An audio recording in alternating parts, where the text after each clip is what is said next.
അറിഞ്ഞോ നമ്മുടെ മാധവൻ നായരെ വീണ്ടും പെണ്ണ് കെട്ടാൻ പോന്നെന്ന്. എവിടെയെങ്ങാണ്ടോ പെണ്ണ് റെഡിയായിട്ടുണ്ടെന്ന് കേൾക്കുന്നു. ഈ വയസ്സാം കാലത്ത് അങ്ങേർക്ക് ഇതെന്തിൻ്റെ കേടാണ്? വെറുതെ നാട്ടുകാരെ കൊണ്ട് പറയിപ്പിക്കാൻ. കിളവന് പൂതി മൂത്ത് കാണും. പെണ്ണും പിള്ളയാണേ മരിച്ചുപോയി. പെൺമക്കൾ രണ്ടുപേരെയും കെട്ടിച്ചും വിട്ടു. കയ്യിലാണേ പൂത്ത കാശും. പിന്നെ എന്തോ ആയിക്കൂടെ, അങ്ങേരുടെ ടൈം.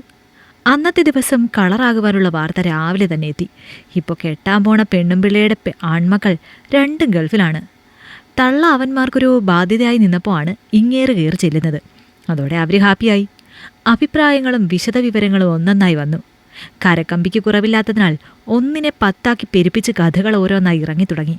മാധവാ, നിന്റെ മക്കളിതറിയുമ്പോൾ വലിയ പുകിലാവില്ലേ? ആ കാര്യത്തെപ്പറ്റി ചിന്തിച്ചോ നീ? സുഹൃത്ത് രാമചന്ദ്രൻ്റെ ചോദ്യം കേട്ട് ഒരു നിമിഷം മൗനമായിരുന്നു. മാധവൻ ശേഷം പതിയെ അയാളെ നോക്കി. അവർ അറിയട്ടെ, എല്ലാവരും അറിയട്ടെ. മക്കൾ അറിഞ്ഞിട്ട് എന്തേലും പ്രശ്നമുണ്ടെങ്കിൽ എന്നോട് തന്നെ നേരിട്ട് വന്ന് ചോദിക്കട്ടെ. അവർക്കുള്ള മറുപടി ഓൾറെഡി എൻ്റെ കയ്യിലുണ്ട്. ആ മറുപടിയിൽ നിന്നും എല്ലാം വ്യക്തമായി ചിന്തിച്ചുറപ്പിച്ചാണ് അയാൾ ആ തീരുമാനം എടുത്തത് എന്ന് രാമചന്ദ്രൻ മനസ്സിലാക്കി. എന്തായാലും വാർത്ത നാട്ടിലാകെ പരന്നതോടെ നാണക്കേടിലായി മാധവന്റെ മക്കൾ ആര്യയും ആർച്ചയും. അധികം വൈകാതെ തന്നെ അവർ കുടുംബസമേതം മാധവനെ വിചാരണ ചെയ്യുവാനായി എത്തുകയും ചെയ്തു. അച്ഛനത് എന്തിൻ്റെ കേടാണ്? വെറുതെ മനുഷ്യനെ നാടങ്ങെടുത്താനായിട്ട്. ഇപ്പോഴും ഓരോരുത്തർ കുത്തി കുത്തി ചോദിച്ചു തുടങ്ങി. ആര്യ കലി തുള്ളുകയായിരുന്നു.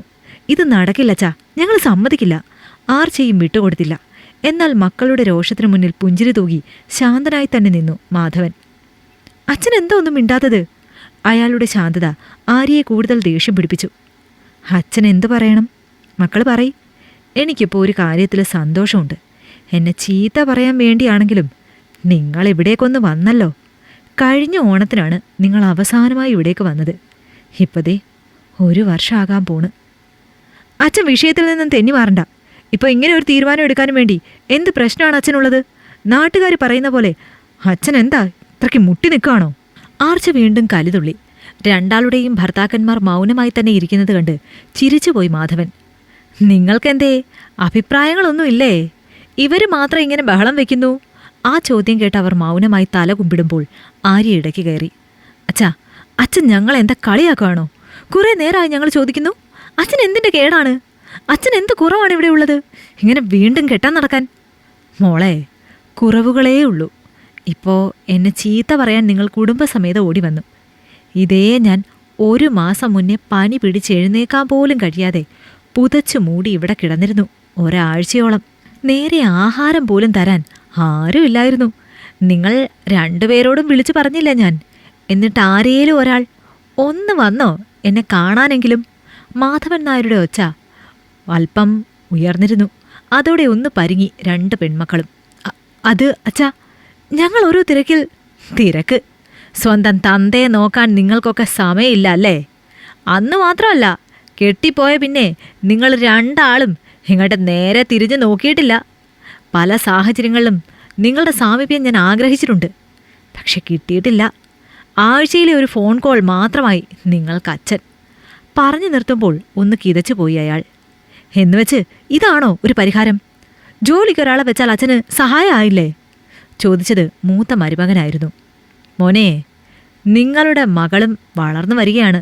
നാളെ എൻ്റെ ഒരവസ്ഥ നിങ്ങൾക്കുണ്ടായാൽ അന്നും ഇതുപോലെ ചിന്തിക്കോ? ആ ചോദ്യത്തിനു മുന്നിൽ അവനും നിശബ്ദനായി. അതോടെ മക്കൾക്കും മരുമക്കൾക്കും അഭിമുഖമായി നിന്നു മാധവൻ നായർ. ഞാനൊരു വിവാഹം കഴിക്കാൻ തീരുമാനിച്ചു. അതിപ്പോൾ നാട്ടുകാരും നിങ്ങളും പറയുന്ന പോലെ വയസ്സാം കാലത്ത് എനിക്ക് പൂതി മൂത്തിട്ടല്ല. മറിച്ച് എവിടെയെങ്കിലും ഒന്ന് വീണുപോയാൽ എനിക്കൊരു കൈത്താങ്ങ് വേണമെന്ന് തോന്നിയത് കൊണ്ടാണ്. എൻ്റെ ജീവനായി കണ്ട് സ്നേഹിച്ചാണ് നിങ്ങൾ 2 പെൺമക്കളെയും ഞാൻ വളർത്തിയത്. നിങ്ങളുടെ അമ്മ പോയിട്ടും അന്നൊന്നും ഞാനൊരു വിവാഹത്തെപ്പറ്റി ചിന്തിച്ചിട്ട് പോലുമില്ല. കാരണം എനിക്ക് നിങ്ങളുണ്ട് എന്നൊരു വിശ്വാസം എൻ്റെ മനസ്സിലുണ്ടായിരുന്നു. എന്നാൽ ഇന്നിപ്പോൾ എനിക്കതില്ല. സ്വന്തമായി കുടുംബമായപ്പോൾ നിങ്ങൾ 2 ആളും ഈ അച്ഛനെ മറന്നു. അതുകൊണ്ട് തന്നെ ഇപ്പോൾ എന്നെ ചോദ്യം ചെയ്യാൻ നിങ്ങൾക്ക് അവകാശവും ഇല്ല.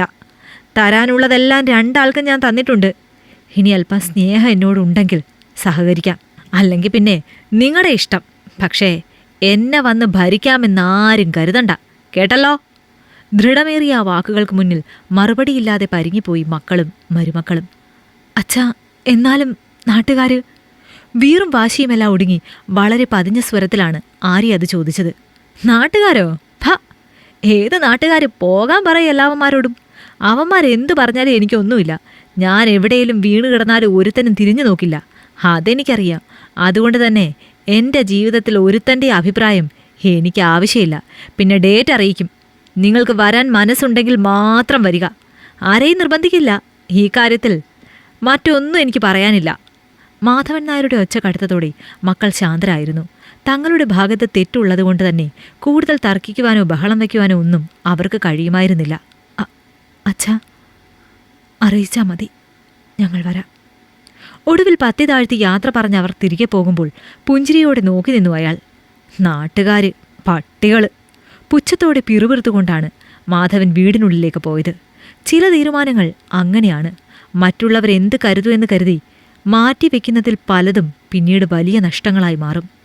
എന്നാൽ എന്തിനേയും നേരിടാൻ മനക്കരുത്തോടെ നമ്മൾ മുന്നിൽ നിന്നാൽ അതിൻ്റെ ഗുണം നമുക്ക് തന്നെ. നിങ്ങൾക്കിഷ്ടമായെങ്കിൽ ലൈക്ക് ചെയ്യൂ. നിങ്ങളുടെ അഭിപ്രായങ്ങൾ കമന്റായി രേഖപ്പെടുത്തൂ. കൂടുതൽ കഥകൾ കേൾക്കാൻ ഈ ചാനൽ സബ്സ്ക്രൈബ് ചെയ്യൂ.